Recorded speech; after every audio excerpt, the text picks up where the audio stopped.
Assalamu alaikum. This is Amar, Tun, Alicia, Shanaz and Batrasiya, and we are here to present the era of Abbasid. The era of Abbasid. In 750 until 1258 CE, the Abbasid era was known as the Golden Era, marked by major progress in law, knowledge and science. The Abbasids, descending from Abbas, the uncle of Prophet Muhammad, replaced the Umayyad Caliphate and shifted the power center from Damascus to Baghdad. This relocation symbolized not just a geographical shift, but also political and cultural transformations. The early years of the Abbasid rule were characterized by consolidating power and establishing a centralized administration. The House of Wisdom in Baghdad epitomized the Abbasid commitment to knowledge. Scholars from different backgrounds and regions gathered to translate and preserve texts from sources. This synthesis of knowledge across cultures facilitated innovations in various fields, from medicine to mathematics. Abbasid's caliph support and encourage the scholars, science of Islam, including fiqh. Imam Malik was consulted to compile the Sunnah, but declined the suggestion because he was aware of the limitations it has, and he felt that not a single mazhab should be forced onto the people. Even though the government supports greater measures of freedom for the scholars, they'll be subjected to severe punishment. If their ruling were contradictory to Abbasid's rule, e.g. Imam Malik, were beaten and imprisoned for giving a fatwa that contradicts the Abbasids' policy. In Kufa, where Abu Hanifa was teaching about Khamr and Baghdad, where his students debated the issue of drinking of wine and other intoxicants, he brought in the hadith evidence. Imam Abu Hanifa, founder of the Hanafi mazhab, says, as revealed in the Quran, Khamr, wine, is forbidden, but the source of Khamr is grapes, and it refers to fermented juice of grapes. Other drinks, such as those from dates, barley or honey, are not called Khamr. They are permissible as long as they do not intoxicate. If a man drinks and does not lose his senses, there is no sin upon him. Abu Yusuf, student of Imam Abu Hanifa. With respect, O teacher, we honor your reasoning, but we have received authentic hadith from the Messenger of Allah. Every intoxicant is khamr, and every khamr is forbidden. This clearly extends beyond grapes. How can we permit what the Prophet had forbidden? Muhammad al-Shaybani, student of Imam Abu Hanifa. Indeed, by qiyas we see that the effective cause, illah, of prohibition is intoxication itself. Whether it comes from grapes, dates or barley, the harm, which is the intoxication, is the same. Restricting the ruling to grape wine alone would cause confusion.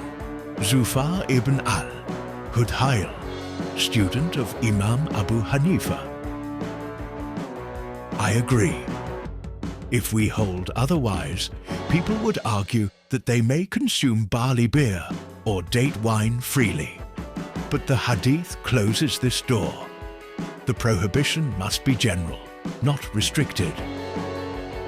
The debate showed how rulings developed through hadith, analogy, qiyas, and consideration of public benefit.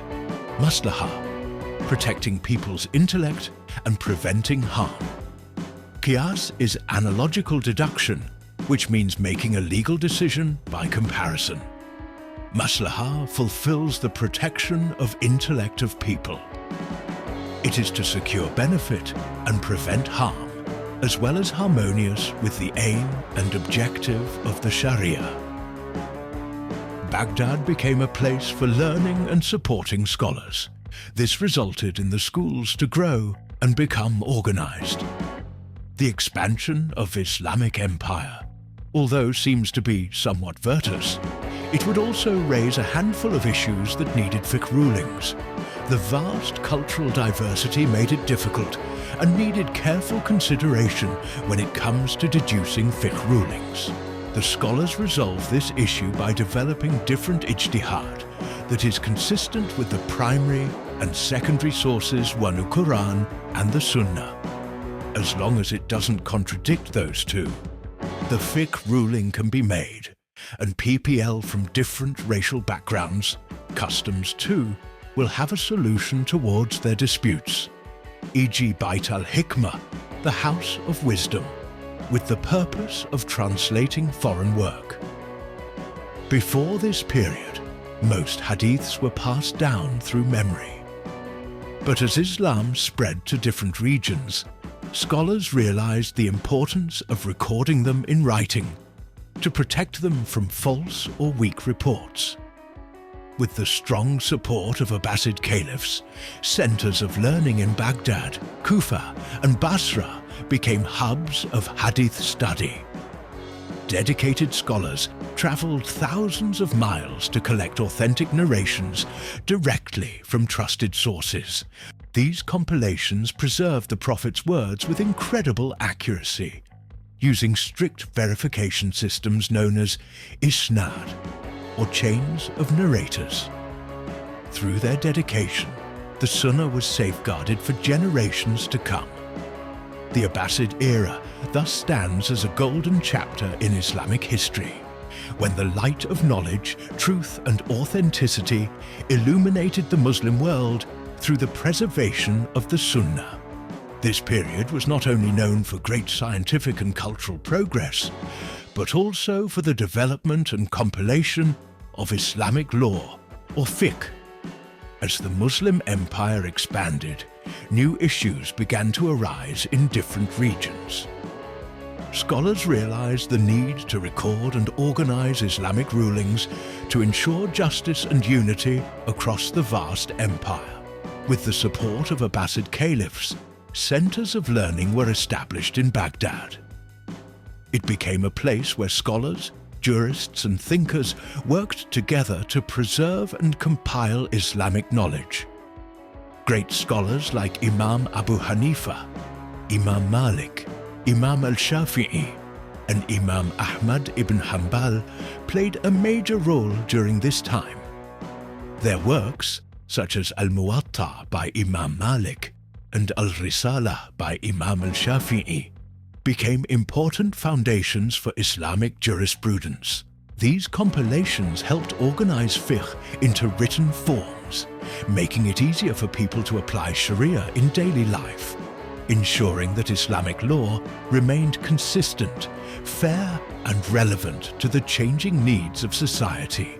This compilation of fiqh during the Abbasid era marked a turning point in Islamic history, transforming Sharia from oral traditions into structured legal systems that continue to guide Muslims around the world today. All the factors before this significantly contributed to the establishment and development of the schools of Islamic law, which is known as the school of Hanafi, Maliki, Shafi and Hanbali. Reasons for the compilation are the expansion of the Islamic empire. New lands brought new social, economic and legal issues that required proper legal guidance. Secondly, growth of knowledge. More hadith collections became available, and scholars wanted to ensure fiqh was based on authentic sources. Thirdly, need for uniformity. Written fiqh helped reduce confusion and differences in legal practices among regions. Fourth, support from the Abbasid caliphs. The rulers encouraged scholarship and built centers of learning like Bait al-Hikmah, House of Wisdom, in Baghdad. The era marked an important stage in the preservation and organization of the Sunnah, the sayings, actions, and approvals of Prophet Muhammad. Before this era, the Sunnah was mostly transmitted orally.